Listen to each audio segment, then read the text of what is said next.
زیر قدم ہے عرش معلا، زیر قدم ہے عرش معلا۔ السلام علیکم ورحمۃ اللہ وبرکاتہ۔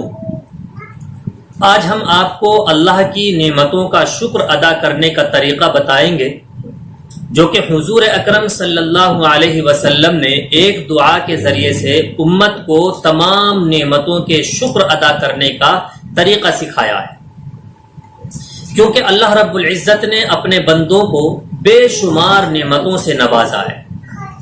یہ آنکھ، یہ ناک، یہ زبان اور یہ کان اور سوچنے کے لیے دماغ اور ہاتھ اور پاؤں، اسی طرح انسان کے تمام اعضاء، یہ سب اللہ کی نعمتیں ہیں۔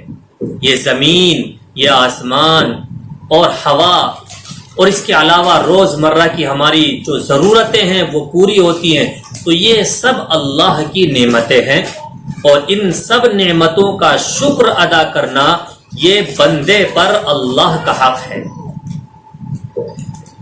آپ نے بارہا دیکھا ہوگا کہ جب کوئی شخص کسی سے قرض لیتا ہے جو اسے ادا بھی کرنا ہوتا ہے، تو وہ اس کا کتنا احسان مند اور گرویدہ ہوتا ہے اور اس کا کتنا شکر ادا کرتا ہے۔ تو اسی طرح جب ہم اللہ کی بے شمار نعمتوں کو استعمال کرتے ہیں، اللہ کی دی ہوئی نعمتوں سے ہم اپنی ضرورتوں کو پورا کرتے ہیں، تو بندوں کو چاہیے کہ وہ اللہ کا شکر ادا کرے۔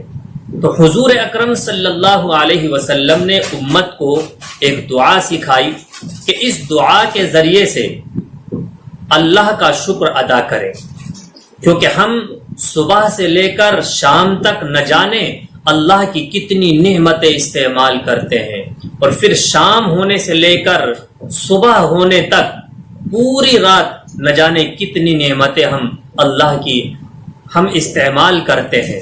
تو ان تمام نعمتوں کا شکر ادا کرنا یہ بندے پر اللہ کا حق ہے۔ حضور اکرم صلی اللہ علیہ وسلم نے ارشاد فرمایا کہ جس شخص نے یہ دعا صبح کے وقت پڑھی، اللہم ما اصبح بی من نعمت فمنک وحدک لا شریک لک فلک الحمد ولک الشکر، تو اس نے صبح سے شام تک جتنی بھی نعمتیں استعمال کی ہیں ان تمام نعمتوں کا اس نے شکر ادا کر دیا۔ اور پھر شام ہونے پر جس نے یہ دعا پڑھی تو پوری رات کی جتنی بھی نعمتیں اس کو حاصل ہوئی ان تمام نعمتوں کا اس نے شکر ادا کر دیا۔